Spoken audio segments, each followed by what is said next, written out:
राधे राधे, जय श्री कृष्णा। आइए आज की कहानी को शुरू करते हैं। बहुत समय पहले की बात है। एक राज्य में अमरावती नाम की एक रानी रहती थी। रानी अपने राज्य को अकेली ही चलाया करती थी। उसका विश्वसनीय सेनापति भीमसेन बहुत ही बहादुर और योग्य था। वह देखने में भी बहुत सुंदर और हट्टा खट्टा इंसान था। दुश्मन उससे बहुत ज्यादा घबराते थे। वह सीमा से ही दुश्मन को खदेड़ दिया करता था। उसकी जय जयकार पूरे राज्य में गूंजा करती थी। भीमसेन अपने कार्य को बहुत अच्छे से निभाता था और रानी का चहेता था। भीमसेन ने अपना पूरा जीवन राजघराने के नाम कर दिया था। बस राजघराने की सेवा और राज्य को दुश्मनों से बचाने का पूरा प्रयत्न करता था। उसने कभी भी अपनी खुशियों के बारे में नहीं सोचा था। उसकी बहादुरी और सुंदरता के चर्चे दूर दूर तक मशहूर थे। उसी राज्य के एक नगर में एक नृत्यांगना रहती थी जिसका नाम था चंद्रकला। चंद्रकला नृत्य में बहुत अच्छी थी। दूर दूर से लोग उसका नृत्य देखने आया करते थे। नृत्य तो वह अच्छा करती ही थी, लेकिन देखने में भी बहुत ही सुंदर थी। सभी लोग उसकी एक झलक देखने को बेताब रहते थे। जब चंद्रकला को यह पता चला कि भीमसेन किसी भी स्त्री की तरफ नजर उठाकर नहीं देखता, तो उसका मन हुआ कि मैं उससे मिलूं। उसने भीमसेन के पास निमंत्रण भेजा, लेकिन भीमसेन ने कोई कारण बताकर आने से मना कर दिया। अब तो नृत्यांगना चंद्रकला को ये बात बहुत बुरी लग गई। उसने कुछ दिन बाद फिर से अपना निमंत्रण भीमसेन के पास भेज दिया, लेकिन भीमसेन ने इस बार भी कोई कारण बताकर मना कर दिया। सोचा कि शायद इस बार चंद्रकला समझ जाएगी कि मैं उससे मिलना नहीं चाहता, लेकिन चंद्रकला ना मानी। उसने तीसरी बार फिर वहां पर निमंत्रण भेज दिया। इस बार तो भीमसेन ने साफ साफ बता दिया कि मैं किसी भी युवती से नहीं मिलना चाहता। मैं तो उनकी भावनाओं को ठेस ना पहुंचे, इसीलिए बहाने बना रहा था कि उन्हें बुरा ना लगे। लेकिन जब वो मान ही नहीं रही हैं, तो मैं साफ साफ कह देता हूँ कि मुझे उनसे नहीं मिलना। मुझे उनसे मिलने में कोई रुचि नहीं है। जब ये बात नृत्यांगना चंद्रकला को पता चली, तो उसके स्वाभिमान को बड़ी ठेस पहुंची कि लोग दूर दूर से मुझे देखने और मेरा नृत्य देखने आया करते हैं, लेकिन ये भीमसेन अपने आप को न जाने क्या समझता है, जो मेरे तीनों बार के निमंत्रण ठुकरा दिए। इससे तो मिलना ही पड़ेगा। अब तो नृत्यांगना को अपने मान सम्मान की, प्रतिष्ठा की खोने की चिंता होने लगी। इसीलिए उसने निश्चय कर लिया कि जो भी हो, इस भीमसेन का घमंड तो मैं तोड़कर ही रहूंगी। ऐसे ही कुछ समय बीत गया। एक दिन की बात है, भीमसेन अपने घोड़े के साथ नदी पर स्नान करने जा रहा था। वहीं पर चंद्रकला अपनी कुछ सखियों के साथ स्नान करने के लिए पहले ही आई हुई थी। उसने वहां पर तंबू भी लगवा रखे थे। जब भीमसेन ने वहां पर कुछ स्त्रियों को देखा, तो वह वहां से लौटने ही वाला था कि चंद्रकला उससे जाकर टकरा गई और उसे देखते ही बोली, कई दिनों से आपसे मिलने की तमन्ना थी, लेकिन आज वो भी पूरी हो गई। भगवान ने मेरी सुन ली और मुझे आपके दर्शन हो गए। भीमसेन बोला, वो बात तो ठीक है, लेकिन अभी मुझे यहाँ से जाना होगा। तभी चंद्रकला बोल उठी, अरे भीमसेन, रुको तो जरा, मुझे आपसे एक सवाल करना है। अगर आपको वो सवाल का जवाब देना हो तो दे देना, नहीं तो मैं आपको नहीं रोकूंगी। तब भीमसेन ने उससे सवाल करने को कह दिया। तब चंद्रकला बोली, क्या आप मुझे बता सकते हैं कि आप अपनी इच्छा से कब राजमहल गए थे? भीमसेन ये बात बड़े गौर से सोचने लगा कि क्या मैं कभी अपनी इच्छा से भी राजमहल गया हूँ, या मैंने कभी अपनी इच्छा से कभी राजमहल का कार्य किया है। जब रानी मुझे बुलाती है तभी मैं राजमहल जाता हूँ, और ना चाहते हुए भी मैं राजमहल के कार्यों में ही जुटा रहता हूँ। कभी मैंने अपनी इच्छाओं के बारे में तो सोचा ही नहीं। ये बातें भीमसेन के दिल में घर कर गई और वह अब धीरे धीरे ये बातें सोचने लगा।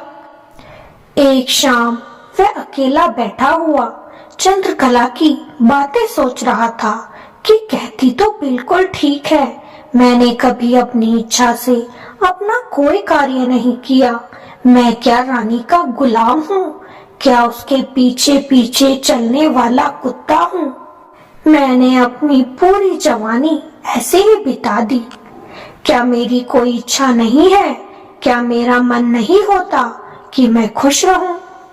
अब तो भीमसेन ने निर्णय कर लिया कि वह चंद्रकला से मिलने जाएगा। अगले ही शाम वह चंद्रकला से मिलने पहुंच गया। उसने देखा वहां पर काफी नृत्यांगनाएं नृत्य कर रही थी और नृत्यांगना चंद्रकला भी नृत्य प्रस्तुत कर रही थी। जब भीमसेन ने नृत्यांगनाओं को देखा और उनमें चंद्रकला को देखते ही वह उसे देखता ही रह गया। अब तो भीमसेन के दिल में चंद्रकला को पाने की इच्छा जागने लगी। वह चंद्रकला से अकेले में मिलकर बोला, चंद्रकला, तुम वाकई में बहुत अच्छी नृत्यकार हो। मैं तुम्हारा नृत्य देखकर तुम पर मोहित हो चुका हूँ और तुम्हें पाना चाहता हूँ। चंद्रकला यही तो चाहती थी। चंद्रकला की चाल अब काम कर रही थी। चंद्रकला ने भीमसेन से कहा, अगर तुम मुझे पाना चाहते हो तो तुम्हें मेरा एक कार्य करना होगा। वैसे तो यहाँ पर जो भी व्यक्ति हमारा नृत्य देखने आता है, हम उनसे कुछ भी नहीं मांगते, ना ही किसी चीज की मांग करते हैं। अगर उन्हें हमारा नृत्य अच्छा लगे तो वह खुद ही पुरस्कार देकर चले जाते हैं या कोई भेंट भी दे देते हैं। लेकिन आज मैं तुमसे खुद कुछ मांगना चाहती हूँ। भीमसेन बोला, तुम एक बार हुक्म तो करो, मैं तुम्हारे लिए वह वस्तु जरूर ला कर दूंगा। तब चंद्रकला कहने लगी, मुझे यहाँ की कुल देवी के गले में जो हार है वो पहनना है, और दूसरी वस्तु मुझे वो चाहिए जो राजघराने में नृत्य करने एक नृत्यांगना आती है। उसके कक्ष में एक शीशा लगा हुआ है, वही शीशा मुझे ला कर देना। और तीसरी वस्तु मुझे वो चाहिए, राजमंत्री जी की जो पत्नी है वह अपने जूड़े में एक नगीन जड़ित कंघी लगाकर रखती हैं। अगर तुम ये तीनों चीजें मुझे ला कर दे दो तो मैं तुम्हारी हो जाऊंगी। भीमसेन चंद्रकला के प्रेम में पागल सा हो रहा था। उसे बस चंद्रकला के सिवा और कुछ नहीं सूझ रहा था। उसने कहा, ठीक है, मैं तुम्हारे लिए ये तीनों चीजें जरूर लेकर आऊंगा, और वहां से चला गया। चंद्रकला जानती थी कि ये तीनों चीजें लाना किसी के लिए भी आसान ना होगा, क्योंकि ये तो नामुमकिन है। अगर ये चीजें लाई गई तो उनके लिए अपराध तो करना ही पड़ेगा। अब तो भीमसेन कुलदेवी के मंदिर गया और वहां से वह हार चुरा लिया। चंद्रकला के मोह में फंसकर भीमसेन एक चोर बन गया और वह हार चुराकर उसने अपने पास रख लिया। अब दूसरी वस्तु लाने का समय था। वह नगर में घूमता घूमता राजमंत्री के घर जा पहुंचा। उसने देखा वहां पर राजमंत्री की पत्नी बगीचे में टहल रही थी। राजमंत्री की पत्नी को देखते ही वह उसके पास जा पहुंचा और राजमंत्री की पत्नी को आवाज देने लगा। उसने जब पलटकर देखा तो भीमसेन को देखकर भाव विभोर हो गई, क्योंकि भीमसेन देखने में हट्टा कट्टा नौजवान और एक सुंदर युवक था, जिसे देखकर कोई भी स्त्री मोहित हो जाती थी। अब तो राजमंत्री की पत्नी अपनी सुध-बुध खो बैठी और बस भीमसेन को निहारने लगी। भीमसेन ने भी मौके का फायदा उठाया और उससे मीठी मीठी बातें करने लगा और धीरे धीरे उसने उसके कंधे पर हाथ रखा और झट से उसका गला दबा दिया। गला दबाते ही राजमंत्री की पत्नी के प्राण पखेरु उड़ गए। धीरे से भीमसेन ने राजमंत्री की पत्नी को एक पेड़ के नीचे लिटा दिया और उनके जूड़े से वह नगीन जड़ित कंघी निकालकर वहां से चला गया। चंद्रकला के इस मोह में आकर अब भीमसेन एक कातिल भी बन चुका था। अब बस एक शीशा लाने की देरी थी और चंद्रकला से मिलन होने ही वाला था। भीमसेन ने जैसे तैसे करके वह शीशा भी चुरा लिया। शीशा चुराकर जब वह अपने कक्ष में जा रहा था, तभी उसकी सुध-बुध वापस लौट आई और वह सोचने लगा, अरे ये मैंने क्या कर दिया। चंद्रकला को पाने के चक्कर में मैं कितना गिर गया। आज तक मैंने कभी भी चोरी ना की थी और मैं उसके चक्कर में चोर बन गया। कभी मैंने किसी निर्दोष को मारा ना था, लेकिन उसके चक्कर में मैं कातिल भी बन गया। और तो और मैंने राजघराने में चोरी की और अब मैं राजद्रोही भी बन गया। ये सब किसके लिए? उस चंद्रकला के लिए। हो ना हो, लेकिन चंद्रकला ने अपना बदला मुझसे लिया है, क्योंकि मैं उससे मिलने नहीं गया था, इसीलिए उसने ये षड्यंत्र रचा होगा। हाँ, अब मुझे सब कुछ समझ में आ गया। भीमसेन सोचने लगा, अगर वह कुलदेवी का हार गले में पहनेगी तो कोई ना कोई उस हार को पहचान लेगा, क्योंकि वह कुलदेवी का हार है तो वह उसे पहन तो नहीं सकती। रही बात इस नगीन जड़ित कंघी की, तो इसके बारे में हर कोई जानता है कि यह कंघी राजमंत्री की पत्नी के सिवा और किसी के पास नहीं है, तो इसे भी वह अपने जूड़े में तो नहीं लगाएगी। रही बात इस शीशे की, तो राज घराने की नृत्यांगना और नगर नृत्यांगनाओं की भेंट तो होती ही रहती है। अगर किसी दिन ये शीशा राजघराने की नृत्यांगना ने देख लिया तो वह इसे पकड़वा देगी, तो ये शीशा भी चंद्रकला के किसी काम का नहीं। जरूर उसने कोई साजिश की है। अब तो मैं उसकी इस चाल का जवाब उसी के हिसाब से दूंगा।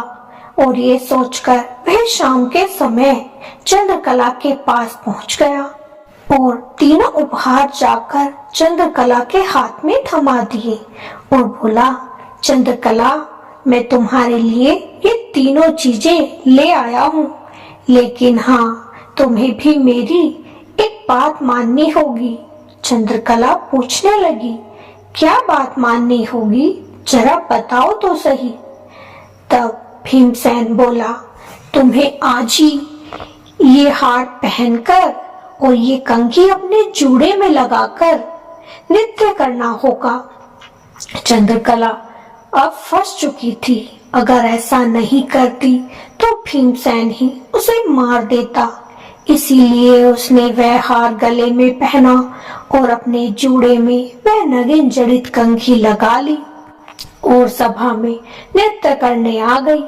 वहां पर नगर के सभी लोग आए हुए थे। सभी ने जब चंद्रकला के नृत्य को देखा तो उसमें से कुछ बोल पड़े, अरे ये तो कुलदेवी का हार है, ये चंद्रकला के पास कैसे आया, ये तो चोरी हो गया था। तभी दूसरा व्यक्ति कहने लगा, अरे चंद्रकला के जूड़े में तो राजमंत्री की पत्नी की नवीन जड़ित कंघी है। क्या चंद्रकला ने ये सब चुराया है? क्या चंद्रकला ही वह कातिल है, वह चोर है जो ये सब कर रही थी? अब तो चंद्रकला पूरी तरीके से फंस चुकी थी। वह किसी को कुछ कह भी ना सकती थी, क्योंकि इस भीमसेन पर सब आंखें मूंद कर विश्वास करते थे। अगर भीमसेन का नाम सबके सामने बताती तो उस पर कोई विश्वास ना करता। इसीलिए वह चुपचाप अपने भाग्य को कोसती हुई सारी बातें अपने ऊपर ले लेती है और अब सारा इल्जाम चंद्रकला को लग जाता है।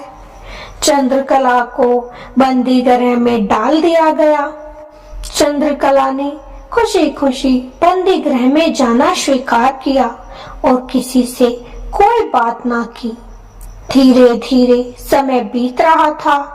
एक दिन एक बूढ़ा व्यक्ति चंद्रकला को देखकर बोला, बेटी, तुम्हें देखकर लगता तो नहीं है कि तुमने ये सब किया होगा। क्या तुम किसी और के किए का दंड भुगत रही हो? चंद्रकला बोली, बाबा, अब इन बातों का कोई फायदा नहीं है। जो मैंने किया है वो तो मुझे भुगतना ही पड़ेगा।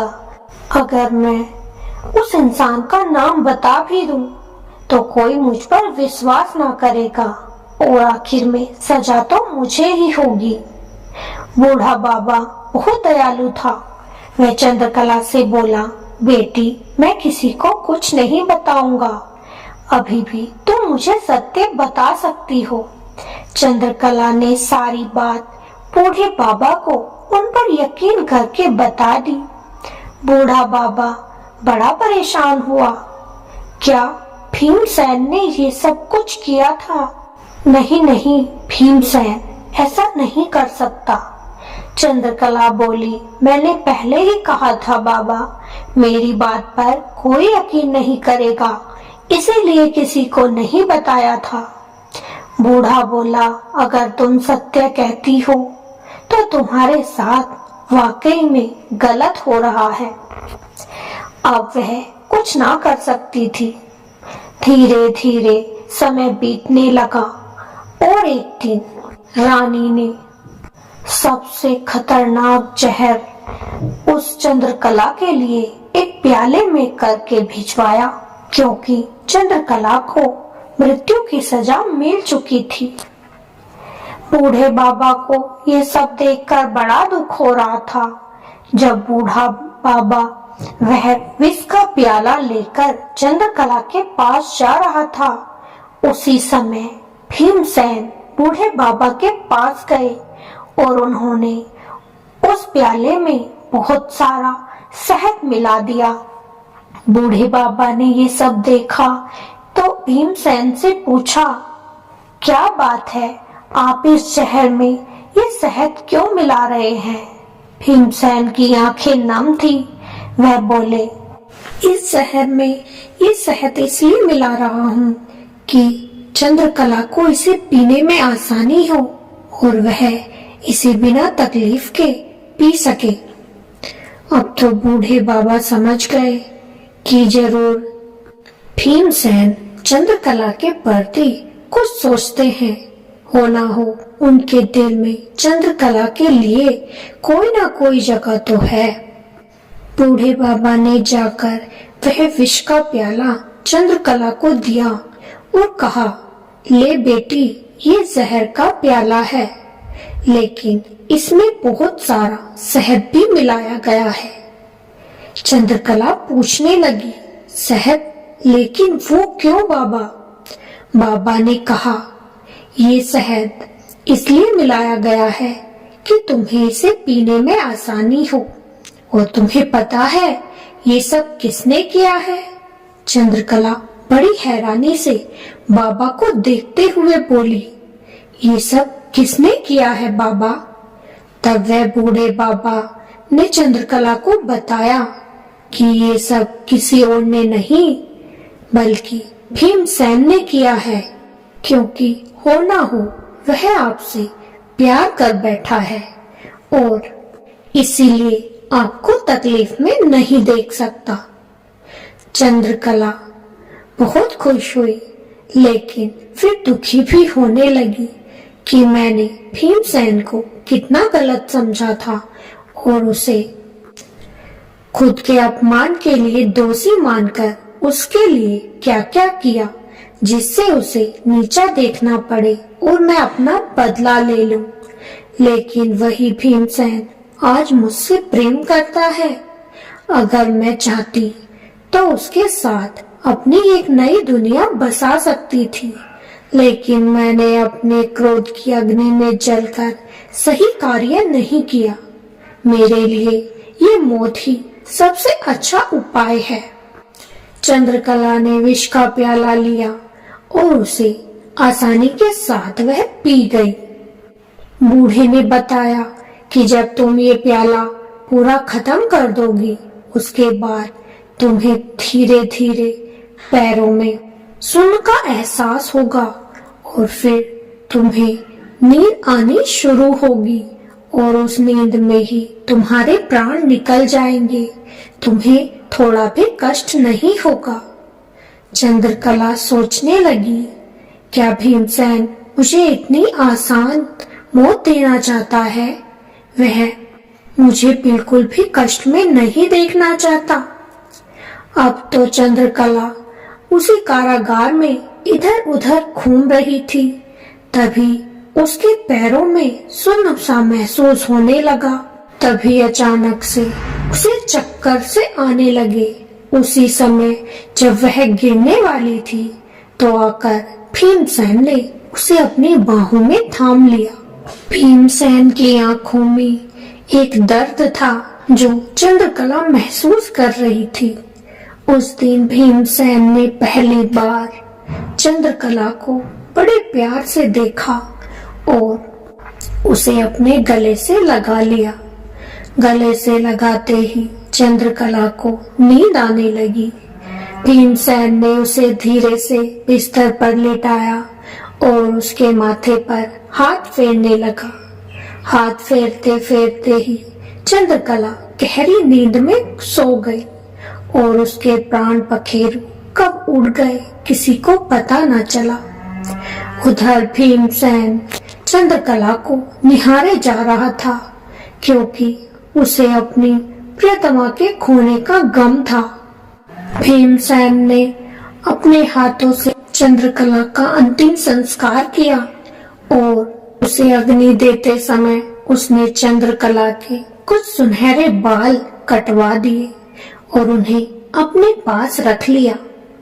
भीमसेन चंद्रकला से दूर तो हो गया था, लेकिन वह रोज उन बालों को देखकर चंद्रकला को याद करता और काफी देर तक रोता रहता। ऐसे ही वह राजघराने का कार्य करता था। धीरे धीरे समय बीतता गया और अब भीमसेन भी वृद्ध हो गया तो उसने राजघराने का कार्य छोड़ दिया और अब अपने कक्ष में ही रहने लगा।